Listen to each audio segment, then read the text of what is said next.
dans le prochain épisode de Demain nous appartient. Tandis que Karim perd la confiance de Martin, Damien fait une découverte au sujet d'Anna. En parallèle, Roxane poursuit son enquête, et Marianne prend la défense de Jordan. Attention, les paragraphes qui suivent contiennent des spoilers sur l'épisode de Demain nous appartient diffusé lundi soir sur TF1. Si vous ne voulez rien savoir, ne lisez pas ce qui suit. Lundi 14 novembre dans Demain nous appartient. Anna est-elle liée à la disparition de Romy ? Se sentant trahie par les mensonges à répétition de Karim, qui ne lui a pas dit où se trouvait Romy et ne lui a pas parlé de la relation qu'il avait entretenue avec elle par le passé, Martin décide de le suspendre et de lui retirer l'enquête. Seulement, cette fois-ci, Romy a vraiment disparu. Martin et Lisa pensent que quelqu'un l'a localisée avant eux et l'a enlevée. Et, évidemment, vu le profil très bordé de Malik, qui exerçait une emprise psychologique sur sa femme, tout pointe vers lui. Mais des suppositions ne suffisent pas. Heureusement, Georges fait une découverte intéressante, sur les images de vidéosurveillance de son hôtel, Malik peut être vu en train de sortir du coffre de sa voiture une valise qui paraît extrêmement lourde. Ces images datant de vendredi, jour de la disparition de Romy, Martin et Lisa en déduisent que le corps de la jeune femme pouvait très bien se trouver dans la valise et partent interpeller le frère de Karim. En parallèle, Ryan apprend de la bouche de Karim que sa mère a disparu. Il accuse le coup car il la pensait en sécurité. Interrogé par Martin, Malik assure que ses nombreux dossiers, récupérés chez Maître Novak, se trouvaient dans la valise. Et si rien n'a été retrouvé à son hôtel CIST parce qu'il a apporté ce matin même les dossiers en question chez son nouvel avocat qui se trouve à Montpellier.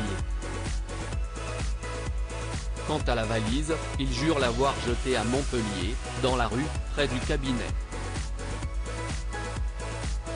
Lisa, qui a contacté Maître Perrault, confirme à Martin que Malik Benalla a effectivement récupéré des dossiers au cabinet vendredi et qu'il les a bien placés dans une valise. Martin en conclut qu'ils font fausse route, la valise n'a rien à voir avec la disparition de Romy. Ils n'ont d'autre choix que de relâcher Malik, ils n'ont rien contre lui. En fin de journée, Damien apprend à Martin qu'un téléphone a borné vendredi durant plus d'une heure près de l'appartement où se cachait Romy. Le téléphone d'une personne indirectement liée à l'enquête qui n'avait rien à faire là-bas, Anna Delcourt. Martin ne revient pas. Contre l'avis de Sarah, Roxane poursuit son enquête alors qu'elle ponce la commode ancienne qu'elle a achetée pour la future chambre du bébé. Roxane remarque un symbole gravé sur le côté du meuble. Un symbole qui est certainement le poinçon du fabricant et qui pourrait bien relancer l'enquête de Roxane pour découvrir à qui appartient la clé qu'elle a trouvée quelques jours plus tôt et ce qu'elle ouvre. En effet, alors qu'elle espérait que sa compagne oublie son obsession pour cette clé, Sarah comprend rapidement que Roxane a replongé dans l'énigme et qu'elle a réussi à contacter un autre ancien propriétaire de la commode. Roxane fait alors part de l'avancée de son enquête à Sarah, elle est remontée jusqu'à une certaine Marie-Christine Galli, qui a acheté la commode avec son mari en 1952. Et est ensuite parvenue à identifier deux autres acheteurs, dont une femme qui aurait fait l'acquisition du meuble ancien aux alentours de 1993. Mais impossible d'arriver à la joindre. Roxane paraît très déçue. Sarah la réconforte et comprend enfin pourquoi sa compagne tient tant à résoudre cette énigme, si est-il le mystère qui l'attire. Un mystère qui fait écho, d'une certaine manière, à l'aventure mystérieuse qui les attend avec leur bébé à naître. Afin d'aider Roxane dans sa quête de vérité, Sarah demande de l'aide à Damien. Celui-ci accepte et force sa collègue à admettre qu'elle cesse de laisser prendre au jeu et qu'elle a, elle aussi, envie de savoir d'où vient cette clé. Le soir venu, au dîner, Bart est obligé d'admettre qu'il est impressionné par Roxane, qui est parvenue à remonter l'histoire de la commode sur plusieurs décennies. Mais, comme elle, il est déçu que cela n'ait rien donné. CIST alors que Sarah leur annonce une bonne nouvelle, Damien a découvert un logo au dos de la clé qui correspond à un fabricant de coffre-fort. Et les numéros revoient au modèle. Cerise sur le gâteau, Damien a obtenu le listing de tous les gens qui possèdent un coffre-fort de cette marque et de ce modèle. Ils n'ont plus qu'à les retrouver. Marianne prend la défense de Jordan. N'ayant pas cours ce matin, Jordan se rend au MA pour aider Judith. Mais sa petite amie est sur les nerfs, elle vient de recevoir un mail de la part de la mairie de Sète au sujet d'une soirée caritative qu'elle doit organiser. Et le nombre d'invités ne cesse de changer, passant de 100 à 200, puis à 150. Un vrai casse-tête. Plus tard dans la matinée, Christelle Moreno débarque au MA pour acheter en urgence des huîtres pour son dîner de ce soir. Jordan lui explique qu'il ne s'occupe pas de la vente et que Judith est occupée.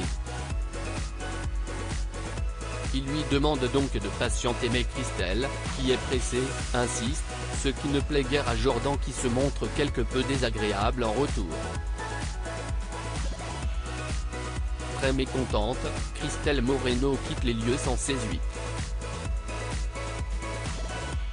Et Jordan a droit à une réprimande de la part de Judith qui essaye de lui faire comprendre que le client est roi.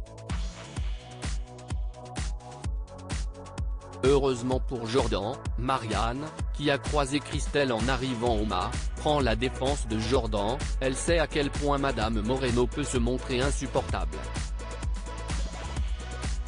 Pour Judith, cela n'excuse pas tout. Mais la connivence entre sa grand-mère et son petit ami ne manque en tout cas pas de l'amuser et de la surprendre. Plus tard, à l'hôpital, Renaud annonce à Marianne qu'il a posé ses congés pour Noël et lui suggère de faire de même. Après tout, ils ont prévu de passer des vacances aux Maldives. Mais Marianne, qui a l'air ailleurs, lui répond qu'elle a envie d'être en famille et que les Maldives ne la tentent plus du tout. Elle n'est par contre pas opposée à quelques jours à Carcassonne ou à Collioure. Des destinations qui n'ont pas l'air de faire rêver Renaud. Le soir venu, Marianne vient boire un verre au Spoon pour se détendre et tombe sur Jordan, qui révise ses cours de philo. Elle l'invite à se joindre à elle et lui fait part des projets de Renaud. Elle avoue qu'elle n'a pas du tout envie de passer ses vacances à se prélasser sur la plage. Mais elle ne sait pas trop comment le dire à Renaud et n'a pas envie de lui faire de la peine. Jordan et Marianne en viennent à la conclusion qu'ils sont trop gentils et qu'ils ne savent pas s'affirmer. Et que lorsqu'ils y parviennent, ils passent pour des gens malpolis ou arrogants. Une fois de plus, ils sont sur la même longueur d'onde.